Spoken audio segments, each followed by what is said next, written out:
Lebanese Ether, Freestyle Drive. I'm in Brooklyn today with a special artist, my man John Brown, the rapper. Salams. Salam, my brother. How you doing, man? I'm feeling wonderful. It's a little hot today, but we'll deal with it. You know what I mean? It's like 100 degrees out here, but I had to link up with you because you got a new album out now. It's great, dope as hell. Thank you. Waxing in Mecca. Talk to us a little bit about it before we get into the details. Just give us briefly, what is waxing in Mecca? Yeah, well, obviously New York is the Mecca, right? It's the Mecca of hip hop. It's the place where it all started. It's the place where the culture was born, and where, if you are a true believer and a devout follower, you have an obligation to visit. KRS-One said that back in the day, and I took that very seriously. And so, if you're a really devout member of the Ummah, you actually make your pilgrimage and you come here and you live it and you see what hip hop was really about by being in the streets where it was created. And so that's the Mecca part. Waxing is twofold, and lyricists, we always got to put multiple meanings in our stuff. Yes, you know what I'm saying? So when you're waxing poetic, obviously you're speaking with a lot of flowery language. You're using beautiful words to describe the point that you're trying to make, which is hip hop. Also, when you think about a moon has different phases. It has the waxing phase and the waning phase.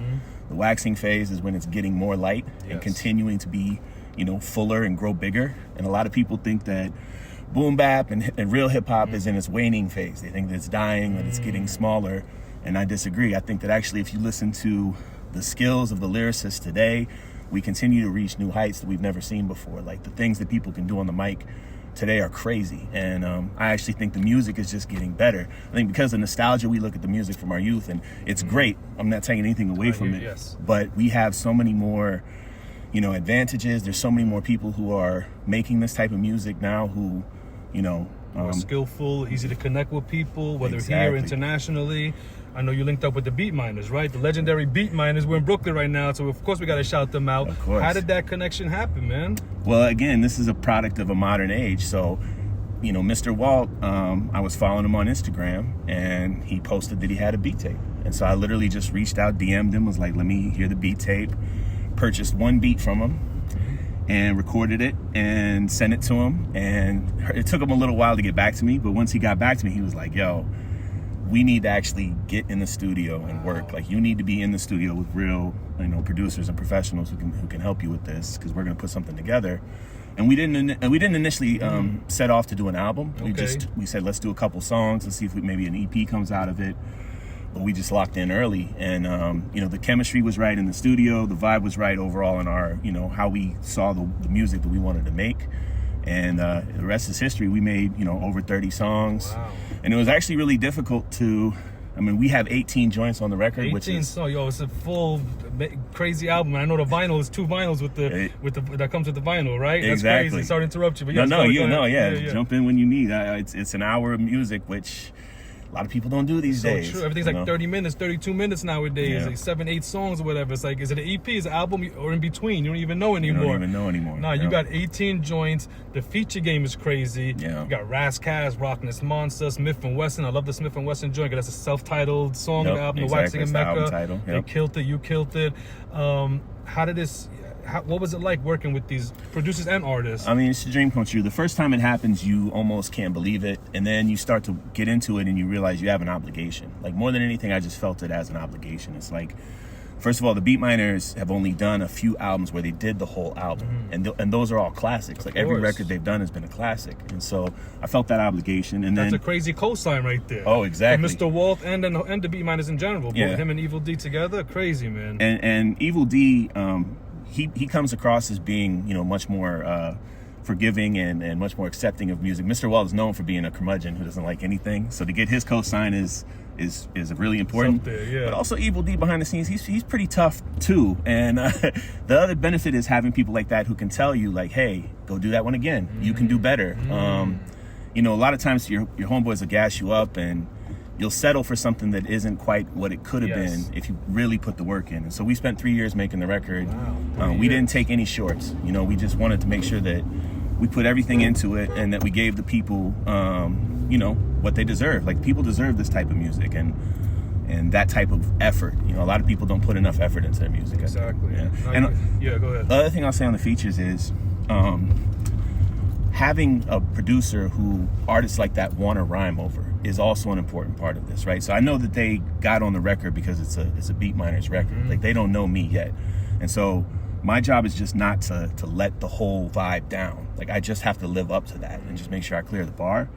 So again, it's good to have pressure on yourself, and it's good to I'm sure there's a lot of pressure, I'm sure. It was. Yeah. Is this your first full-length album? First full-length studio solo album. I was in a group called Rebels Advocate back in the day. Okay. We put out records, independent records, but always in home studios. Like, it was always just us doing it with ourselves. Like, this is my first time actually going into a studio and doing it the right way. Because I was telling you before, before we started, it's a modern album. Obviously, came out 2026. This came out last week in June. Yeah. But it's also nostalgic. It's that boom bap era.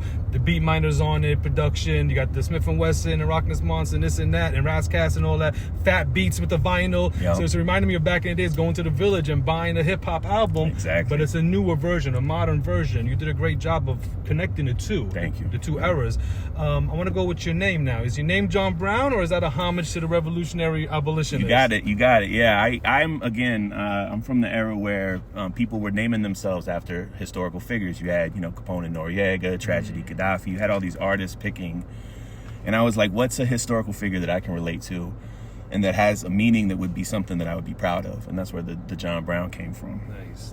That's just how long you been going by then? Would you have a different name before the John Brown the rapper? Everybody's had a different Exactly, name. yes. My name's. I again at one point. So there's another John Brown out there. Okay. Who was on the show, MC Search show called the White Rapper Show. Yeah, I remember that. Okay. Right. Yeah, So when that dude came out, and no disrespect to him, this is not a shot at him, but I wanted to differentiate myself, and so for a while I went by Yahia Brown. Right. Brown. Okay. So just changed the John to the Yes. Arabic version. But then at some point I was like, I had the John Brown name first, so I just added the rapper to it to try to distinguish. Make your own version, exactly. Yeah, exactly. Yeah. And you're the one standing out right now. No shout out to no dissing to anybody, but you're the one standing out right now. You're the one with the new album with the Beatminerz and all the crazy features. Yeah. So whatever, you're doing your thing, my man. You don't got to explain nothing to nobody. I appreciate That's your that. name. Yeah. So with the album, you recorded most of it in Harlem, my understanding, in Mecca, which we call Harlem Mecca. Exactly. Even though the Beatminerz are known for Brooklyn and all that, but my understanding is you recorded most of it in Harlem. Yeah, I live in Harlem. Again, I'm not from Harlem originally, but Harlem is the cultural Mecca as well, right? And so, from the jazz era, from the Black Renaissance, like Harlem has been the place where, it has a cultural significance. And, being there and writing and recording my album there was a real special thing. It really made me feel connected to the history of not just hip hop, but the history of the cultural struggle in this country, right? And I think that's a big thing for me is, I am very fortunate to have had the music that I had in my youth. I'm very fortunate to have had elders who put me on to things that happened before I was born, and to teach me lessons about what our, forebears had to go through to create this reality that we live in today. And they fought and faced much more difficult things than we do to try to create this reality that we have. And so you have to pay homage always. No doubt. And, on top of that, we have a strong connection to Brooklyn as well, because every beat was made in Brooklyn. Okay. We mastered and mixed the album in the studio in Brooklyn. So it's both Harlem and Brooklyn together. From Mecca to Medina, basically. Exactly. That's amazing. That could have been the album name of the album too. That could be album 2. You're right. I hadn't thought about that. Yeah, If so, I'll give you a little footnote. It's all good. And real quick, I just have to also give a shout out to Zoe Ellis and to Jay Boogie. Zoe is the one who came up with the concept for the album cover. Okay. The album cover grabs everybody. First of all, it's just a super dope album cover. It just looks great, and Jay Boogie shot the photo. Beautiful. I love it. You see you and the Beatminerz on a stoop. Exactly. Is that in Brooklyn or in Harlem? That's in Bed-Stuy, right? Okay. So that's what I mean. We wanted to pay homage to both locations. So that one's in Medina. But Zoe's whole thinking on that was, sometimes you see those photos where somebody takes a classic album and then goes and finds the original location where it was shot. And so we're trying to, portray as well. This is classic music, but in a modern setting. I love that. Yeah. Like the nostalgia with the modern. Exactly. Because someone's holding a picture in front of that's the her. stoop. That's Zoe's arm holding the picture, nice. right? No, I love the album cover. It's really dope. Yeah. So you got it pressed up with Fat Beats, right? That's right. How did that deal or collaboration work or happen? Well, so again, I'm very fortunate to have the Beatminerz this is a collaborative project in every sense of the way. And so the Fat Beats put out the Beatminerz last album, Stifled Creativity, which is another classic, and it's got some insane joints on it.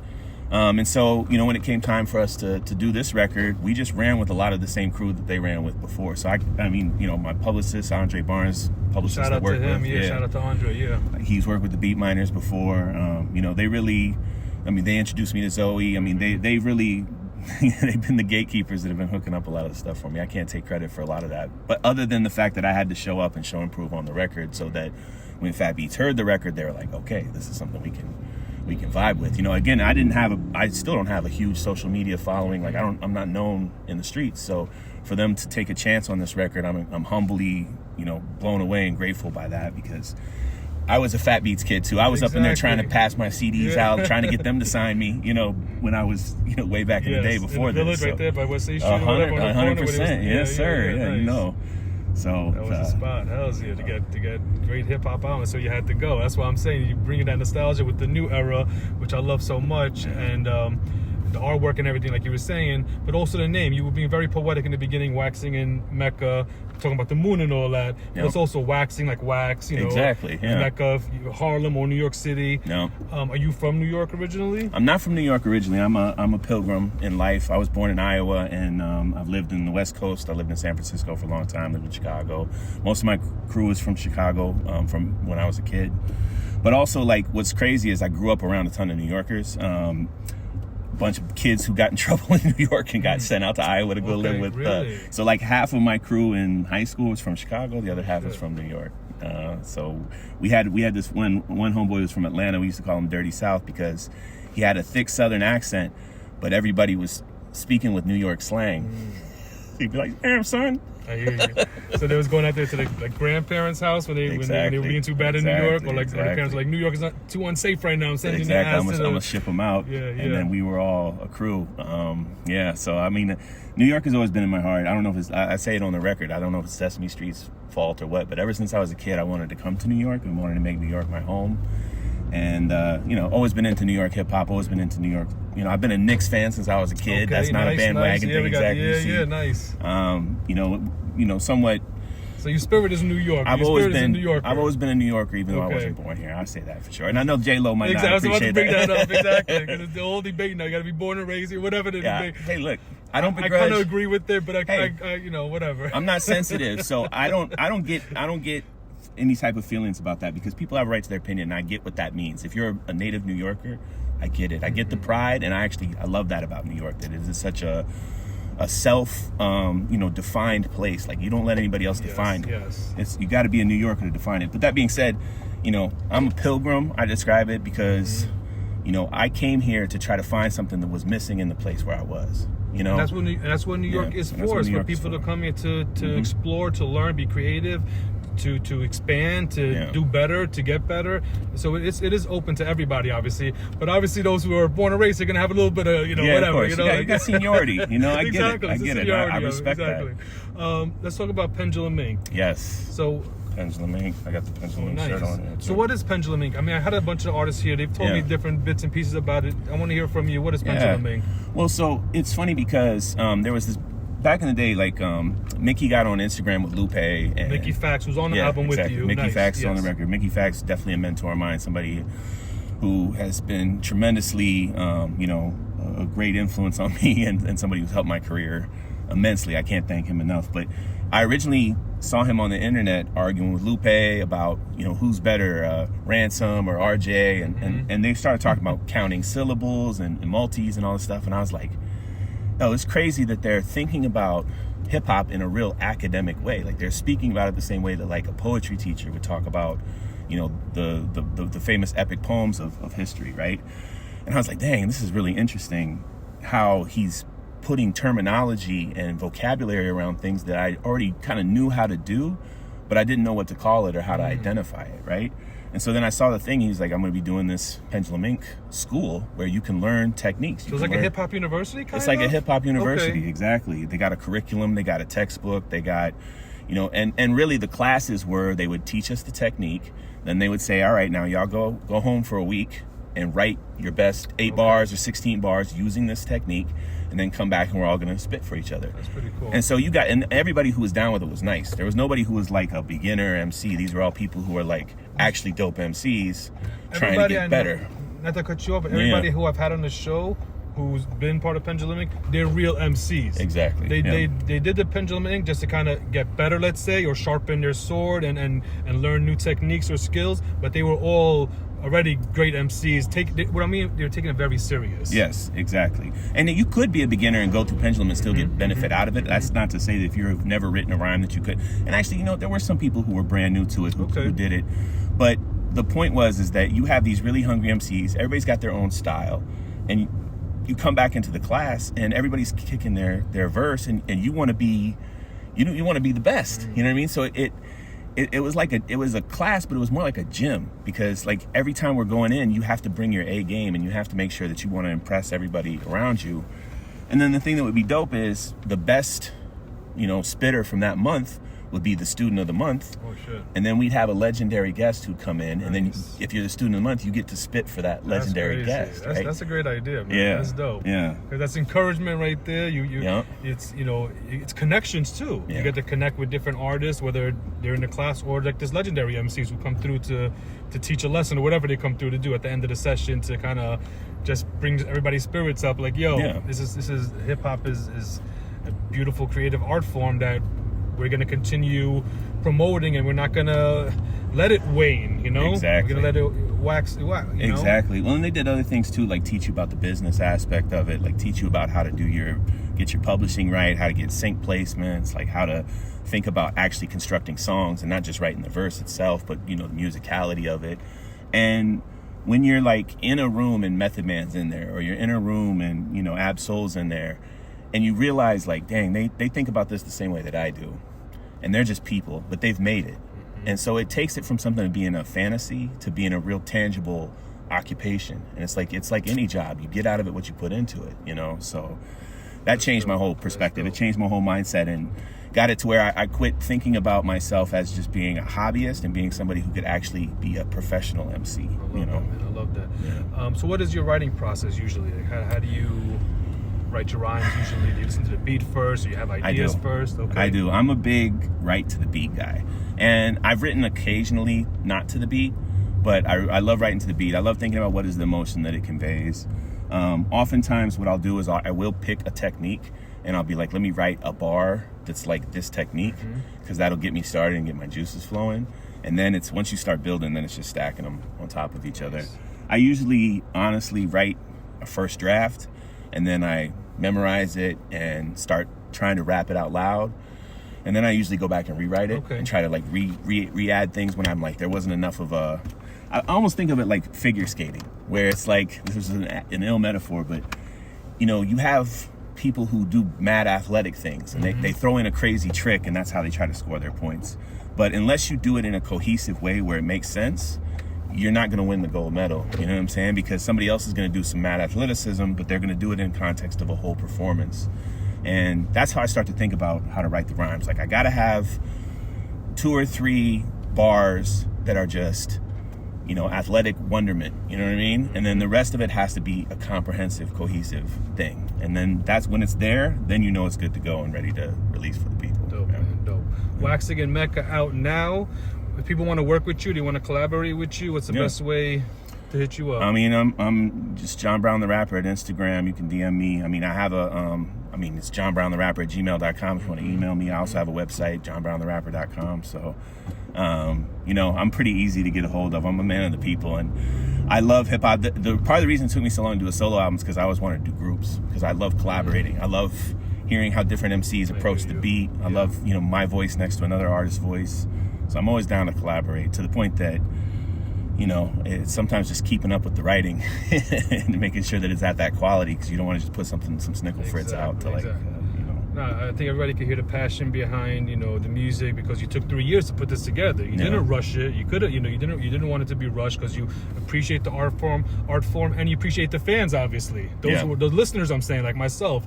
I've been listening to the album, amazing. Every single song is dope. The features is crazy. You killing it yourself. Obviously, the Beatminerz, come on, man. Like, exactly. Not enough said, you know? Yeah. Before we get into the freestyle session, anything you want to say? I know you're going to bless the show, but anything you want to say before we get into it? Well, I mean, I'm sure people say this, but I want to also say thank you for everything that you do for the culture. Like, I think so many people take for granted what a dope community this is. Like, because we are enough. Like, that's something that sometimes I think within hip hop we get caught in, like, worrying what the mainstream thinks or trying to reach some level that we think we haven't achieved yet. But really, this underground community is what it's all about. You know what I'm saying? And as long as we have each other, we really don't need those outsiders co-signing on our stuff or validating our stuff. It's really the heads who truly appreciate this that I made this music for and that we made this music for. And again, thank you for doing your part in getting the music out there and keeping the community alive. Shukran, Haki, for the kind words. Appreciate you, man. Appreciate you, my brother. Yeah. I know you're going to throw on a beat for us, right? Oh, yeah. All right. John Brown, the rapper, Freestyle Drive. We in Brooklyn right now. We in Medina. Yes, Waxing sir. in Mecca out now. Everybody go stream it, buy it, get the vinyl. Yes, fatbeats.com. Fatbeats.com.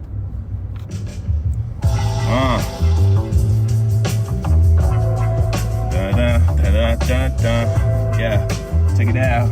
I'm John Brown. Yeah. Your Jedi set the record. You one pad the score, pose a threat. When I compose the score, pad the one, record the set. I jet on tour for sport.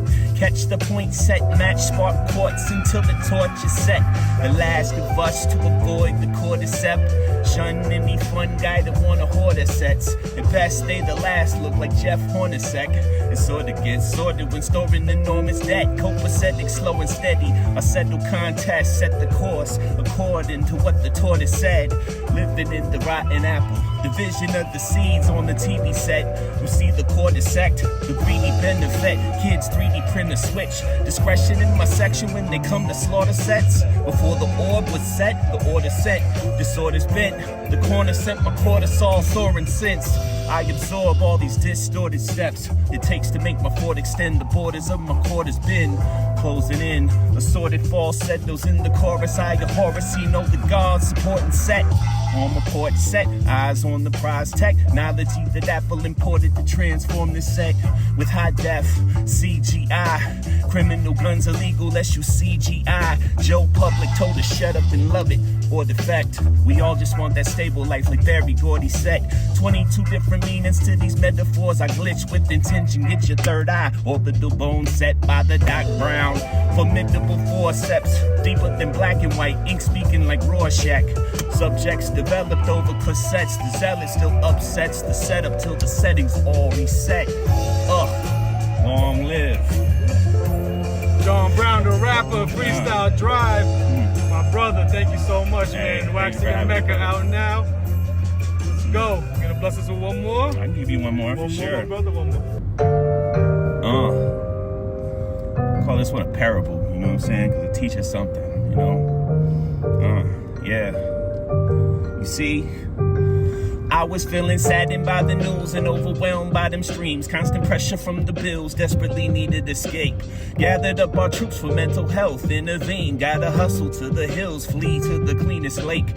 We can clean this slate, gotta reset and invigorate. Work the land, get up early, dirty hands, blisters make way for the callous. Palace off the interstate is tucked away. Malice often dissipates, I trim the pace. Demonstrate the way without a doubt. That been the case, replenish, slay, decay. Ready my raft to relish a lazy bay. Gonna meditate, maybe ascend to transcendent planes, yup. Drop my anchor in the middle, found my center, lock my gaze on the clouds. Sound of silence entered heaven's gate. The virgin Nirvana perturbed her drama. A trial emerged, starboard the surge, disturbed the water's wake. Wanted monk time, no chasers like Thelonious. Now this punk's trying to raid my sanctimonium. Ready to dump, blind rage on the sailor golden when I noticed. Wasn't nobody rowing, boat was open, eureka moment. It was me who needs controlling. The source of all my statics and my receiver component. Environmental factors impede ideal enjoyment to achieve peak deployment. Just gotta tweak my choices. Yes, John Brown the rapper. I can hear you in front of a live band, man. Yeah, I love your style. I love the beats you pick. We got to see you in front of a live band, inshallah. In the future, we're gonna see that. You know what I'm saying? I would love that. One thing at a time. One thing at a time. Yeah. Waxing in Mecca out now. Produced by the Beatminerz. Vinyl on fatbeats.com. That's right. Lebanese Ether. My brother John Freestyle Brown. Drive.